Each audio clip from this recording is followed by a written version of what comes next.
नमस्कार मंडळी, मराठी तडका आईची कढई या मराठी रेसिपी चॅनलमध्ये तुम्हा सर्वांचं पुन्हा एकदा स्वागत. आज आपण बघूया ढाबा स्टाईलमध्ये शेवग्याची शेंग कशी बनवायची.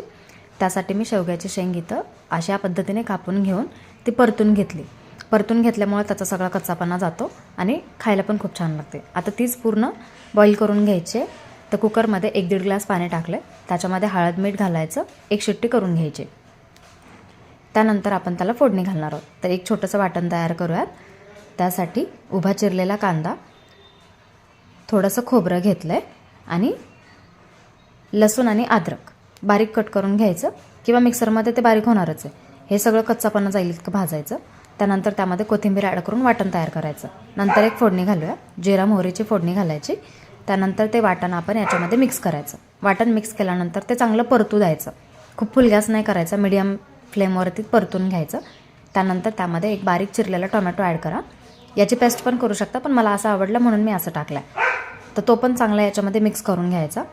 त्यानंतर आपण याच्यामध्ये मसाले ॲड करूयात. तर हळद मीठ मी पुन्हा टाकले. मला जे आवडतात मसाले मी ॲड केले. तुमच्या आवडीनुसार तुम्ही याच्यामध्ये ॲड करू शकता. मी काश्मीरी लाल मिरची पण टाकलेली आहे, त्याने कलर खूप छान येतो. बेडगी मिरची पावडर पण म्हणतात त्याला. आणि घरातले बाकी मिरची पावडर, धना पावडर आणि कांदा मसाला हे ते मी ॲड करून परतून घेतला. चांगला अशा पद्धतीने परतून घ्यायचा. आणि आपण जे शेवगा आधी उकडून घेतलेलं आहे तेच पाणी मी याच्यामध्ये ॲड केलं आहे. दुसरं पाणी घालायची गरज नाही आहे. ते उकडलेल्या शेंगाचं चांगलं पाणी आहे तेच पाणी यामध्ये ॲड करायचं आणि चांगली खळखळून अशी उकळी काढायची. आता ही उकळी आल्याच्या नंतर आपण शेंगा याच्यामध्ये ॲड करूयात. त्यानंतर एक 2 ते 3 मिनटं वाफू द्यायच्यात, कारण ऑलरेडी शेंगा भाजलेल्या आहेत, मसाला परतलेला आहे, जास्त वेळ लागणार नाही.